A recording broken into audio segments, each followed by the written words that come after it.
Hello, Anne. I hope I'm not interrupting your dinner or anything. Do you have a little time to talk? Oh, hi, Dad. We just finished dinner.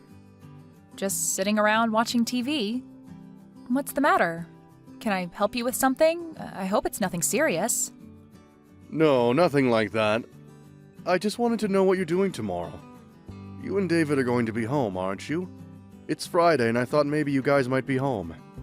Yeah, David's back for a meeting at the head office on Monday, so he's returned today to spend the weekend together. As you know, he's assigned to the East Coast office until that project gets off the ground, so he wanted to relax at home for a change. He's scheduled back east on Tuesday. I sort of wanted to see my son, too. Would it be a bother if I stopped in tomorrow? I know you want to spend time with him, but just for a little while, perhaps? Do you plan to come alone? I mean, I just want to know because I would need to prepare lunch. Yeah, that's thoughtful of you. Thank you. And you know, David hates it when his mother gets too possessive and starts doting over him. She tends to do that. To be honest, David called me and made me a promise not to tell her that he was returning. Right. We were just talking about that, as a matter of fact. He also made me swear not to mention a word about his return. Yes, well, I had to lie to her. I told her I was seeing an old friend who happened to be in town, and that I was driving over to have lunch with him. I sort of feel bad lying to her, but I really have no choice. Actually, I'm really seeing this friend, so it's not if I'm really lying. You know what I mean? Oh, okay. That's way better. I'll talk to David later so we can get our story straight, just in case. Yeah, thanks. Better to be on the safe side just in case. Okay, so tomorrow I plan to meet up with my friend in the morning, and then I will head over. Is 1 p.m. or so alright with you guys? Yeah, no problem. I'll have lunch ready for you. I bet you're excited to see your son. Yes, certainly am. Okay, Anne. See you tomorrow.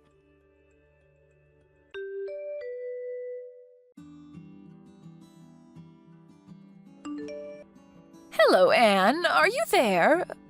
Pick up, would you please? I want you to clean the house tomorrow, and I won't take no for an answer. So what I want you to do is take the day off and drive over here at noon or so. Please start with the living room. It needs a good vacuuming. Excuse me? This is all kind of sudden, isn't it? I said no excuses. You have your car, right? Pick up some floor cleaner on your way here, would you? We're out. After you're done cleaning, I need you to go out and do some grocery shopping. I have to replenish some big item stuff. Case of bottled water and a case of canned soup. I've got a whole list here. And you know I have a bad back, so help me out here, would you? I'm sorry, but I just can't make it tomorrow. I already made an important appointment. I really can't change it. What did I just say? I said I will not take no for an answer. Besides, what's more important than helping out your husband's mother when she's in trouble? You better get your priorities straight, Anne. Well, my priority tomorrow is that I have an important schedule that I cannot change no matter what. I'm afraid you're going to have to take that no for an answer. End of story. But I'm willing to help you out on another day, but as for tomorrow, it's not going to happen. I'm really sorry about that. I'm just asking you to do a little cleaning and shopping for me, for Pete's sake. That's the least you can do for your mother. Mother? Where do you think I live? You're at least an hour and a half drive away. I can't just pop over there and do the cleaning and shopping and pop back home again. It would take the entire day. Am I hearing you right? What's an hour and a half drive anyway? That's nothing. You know what people call women like you. They call people like you foot draggers. A lazy bum is what you are. I just cannot understand why David even married you. How can you act this way towards your mother-in-law? No matter what you say, Mother, I'm not changing my schedule, and that's that. No further discussion required. Goodbye.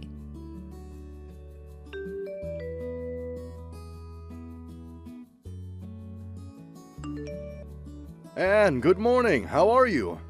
I'm fine, Dad. How about you? Yeah, not too bad. Just finished meeting with my friend. I'm on my way there now. I should get there in about 20 minutes. No change of plans, I hope? No changes. Just be careful driving over here. The traffic seems a bit heavy today. No need to pick up anything on the way. We're all set for lunch.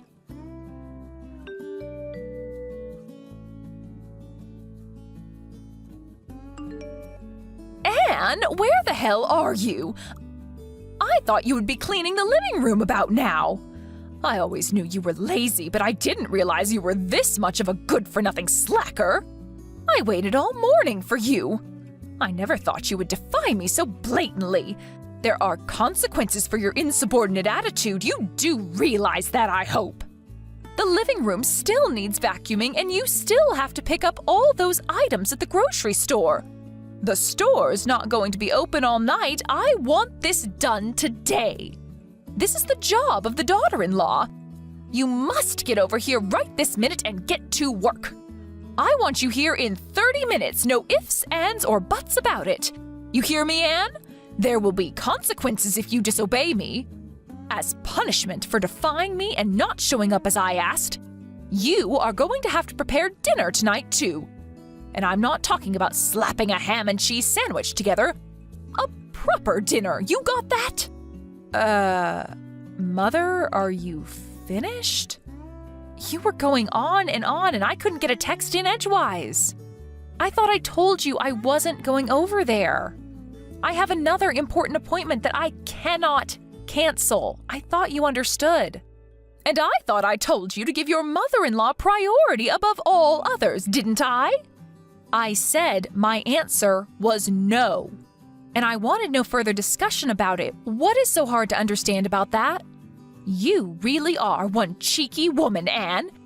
And to think that my dear son, my precious David, married you, what was he thinking? You're just a deadbeat wife, you know what, Anne? I want you to divorce my son and disappear from our family forever. That's what I want from you. Mom, I would refrain from such name-calling if I were you. It's not as if we're simply talking face-to-face. All this is recorded and saved. Name-calling, huh? I'm being kind. I have worse things I want to call you, but I'm holding back. Besides, what I'm doing is providing discipline to a disobedient daughter-in-law. That's what I'm doing. I may name-call on occasion, but it's for your own good. Okay, whatever, but I should tell you that your husband is furious. My husband? What are you talking about? He's not even here today. He's off meeting some old friend that's in town.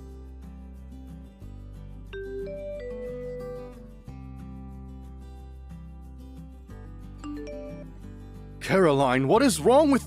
What is this all about, for God's sake? I wish you would put a stop to all of this. Why do you have to treat Anne so horribly?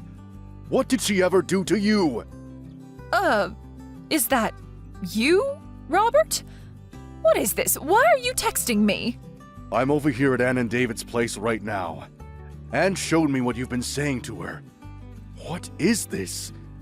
A lazy, deadbeat wife? Really? How could you say such things to Anne? What? You're at David's place now? Why? David came back for a few days. Apparently, he has a meeting at the office on Monday. He wanted to spend time with Anne over the weekend. I heard he was here, so on my way back from meeting my friend, I stopped in to say hello. Pardon me, David is back? He's home now? Why didn't anybody tell me? What's going on here? This is the first I'm hearing of this. Yeah, of course you haven't. I kept it from you. I didn't want you to know. If only you had told me, I would have gone with you today. How could you not tell me, Robert? If I had known, I could have gone over there and provided Anne with the discipline that she needs to become a better housewife. Why didn't you tell me, Robert? You want to know why I didn't tell you, dear? That's because David asked me not to tell you. Huh? David asked you not to tell me? How can that be? Why would he do a thing like that? You really don't get it, do you, Caroline? Don't you see what you're doing? Get what? What are you talking about? What do I not get, Robert? It's the fact that David is keeping his distance from you. He's avoiding having to deal with you. Keeping his distance? Did he say that? That he wants to avoid dealing with me, but why? I don't believe you, Robert. Why would my dear son want to avoid me, his own mother? I brought him up. I adored and doted on him since he was just a baby. I devoted my life to my son. How could such dedication and love not get through to him? How could he not feel the love I feel toward him? That's exactly what he finds intolerable. That fanatical devotion you have towards him. But is it really love? Isn't it just arrogance? A form of narcissism? I really wish you would wake up and smell the coffee. How dare you say that to me, Robert? How about you? What have you done? Tell me, Robert, as a father, what have you done for David that was so great? Did you shower him with love like I have all these years? As David's father, I think I've done what's necessary. I know that I'm always here for him when he needs me, and I would do anything for him if asked. Pardon me, that's all? That you're there for him? I could say the same. Well, let me give you 2 examples of what I mean. The first example is David introduced me to his best friend, an old classmate of his from college. Excuse me, his best friend? What's that have to do with anything? It has everything to do with it, Caroline. His best friend, Daniel. You know Daniel, right? Wait, Daniel? Are you talking about that Daniel? He's that parentless boy, that orphan, that Daniel? I told him not to associate with him. He is not of our caliber. That's the one. You do remember him, don't you? How could he be David's best friend? You must be mistaken. You know that people like that, kids who grow up without parents, don't amount to much. Well, that Daniel that you so abhor, he's currently the CEO of a major corporation. A corporation that generates over $1 billion a year. No, that can't be. Not that orphan. He graduated from a top university all on his own. Finished at the top of his class right after he graduated. He started his own company and in no time built it to what it is today. When David first met him, he told me that I knew Daniel would go far, that he'd succeed beyond anyone's wildest dreams. And he was right. Unlike you, David has a good eye for people. He knew Daniel would make a name for himself someday. He had no doubt in his mind. That Daniel? That parentless young man? He runs $1 billion company. He's the CEO of this company? Are you serious? And the second example. This concerns Anne, David's wife and your daughter-in-law. David introduced me to her 2 years before they even got married. He told me that he was in love with her and was seriously thinking about marrying her. He introduced Anne to you 2 years before they got married? That's right. At the time, he told me he was going to introduce you to Annie right before getting married. As I recall, it was like 2 or 3 months before, wasn't it? He was sure you'd kick up a fuss and would totally reject the marriage outright. Is that why he rejected that nice woman that I was going to introduce to him back then?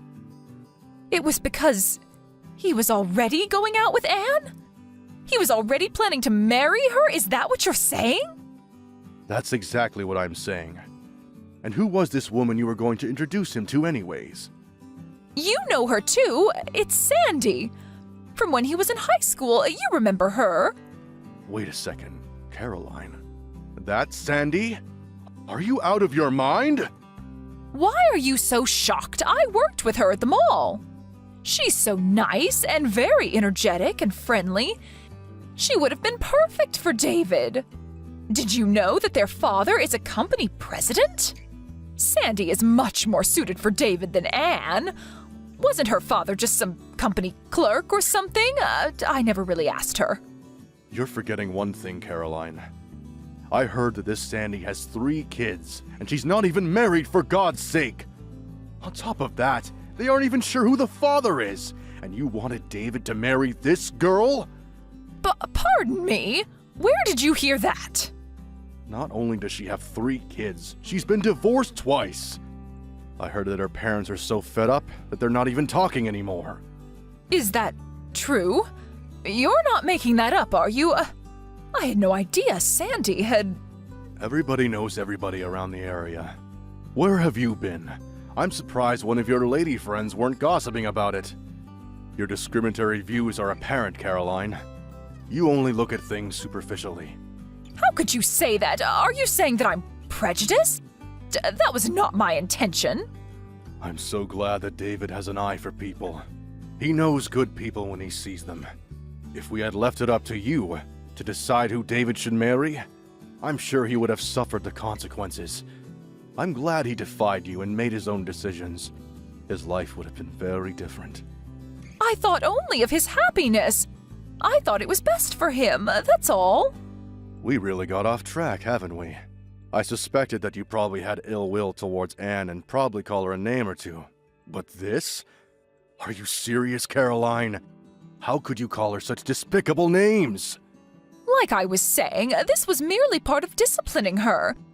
She'll never be a good housewife if she's not taught proper manners. Lazy deadbeat wife is going a little too far, isn't it? You come off as a hateful bully is all. David is standing right here next to me. He's in total agreement. You've gone too far, Caroline. No, this can't be. David wouldn't feel that way toward me. I'm going to head home pretty soon. You will be home, I hope. We need to sit down and talk, Caroline. We need to discuss our future. Discuss our future? What are you talking about? 10 years ago, I was forced to accept defeat because of your reaction. Your total hysteria. But this time, I've had it. There are just too many complications involved this time. I cannot ignore it any longer.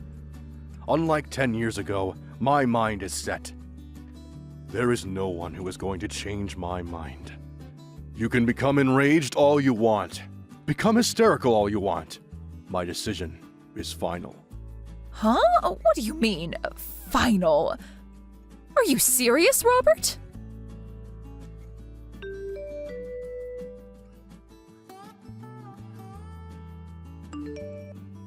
Anne, where are you? Where did you disappear to, for Pete's sake? I want you to reply right this second. This is an emergency. Where have you gone? Oh, hello, Mother. What can I do for you? You seem kinda upset. There's nobody here. Where have you disappeared to? Oh, I see what this is about. So you did go to our house. Robert was right after all. He advised us to move out as soon as possible. I was a little reluctant at first, but he was right after all.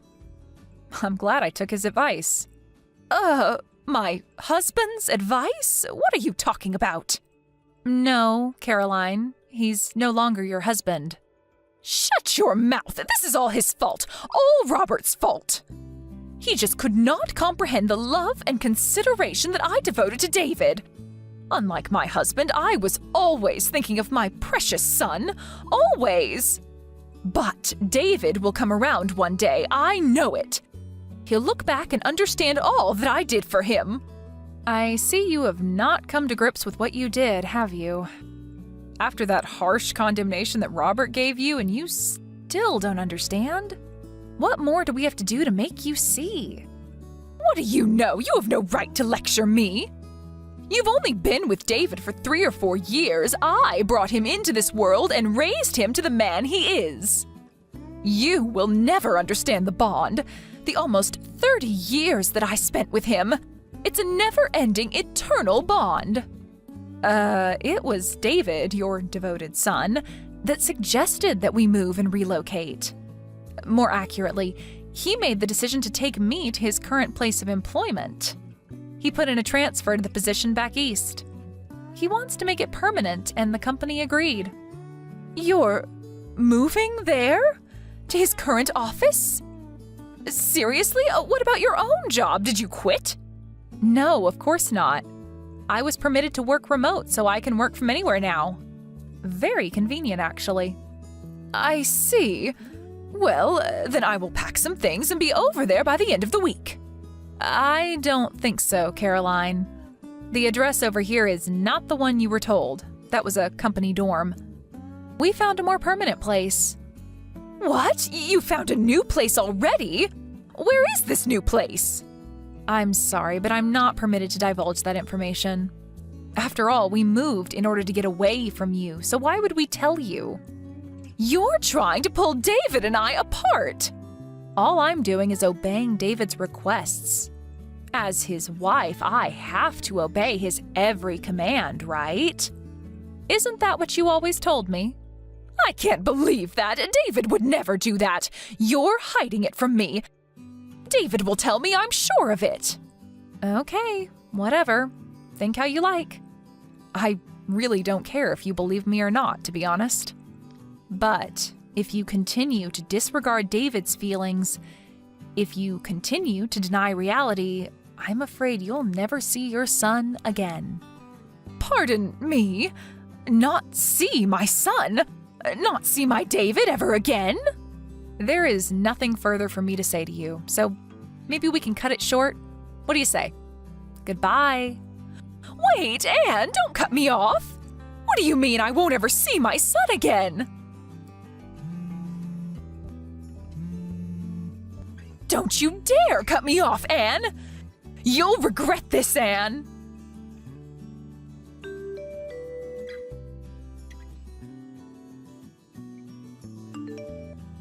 No matter what we said, no matter how we tried to explain it to her, she just could not accept the fact that David was sick and tired of her abnormal devotion and love for him. Maybe her love for her son is so strong nothing will convince her otherwise. David tried various ways to make his mother understand his feelings, to no avail. He came to me and his father for advice after countless attempts to reconcile with his mother. She was his mother, after all, and he wanted to settle the matter without breaking up the family. After his parents finally divorced, he sighed with relief, saying to me one night at the dinner table, "It's finally over." He finally seemed at peace with himself.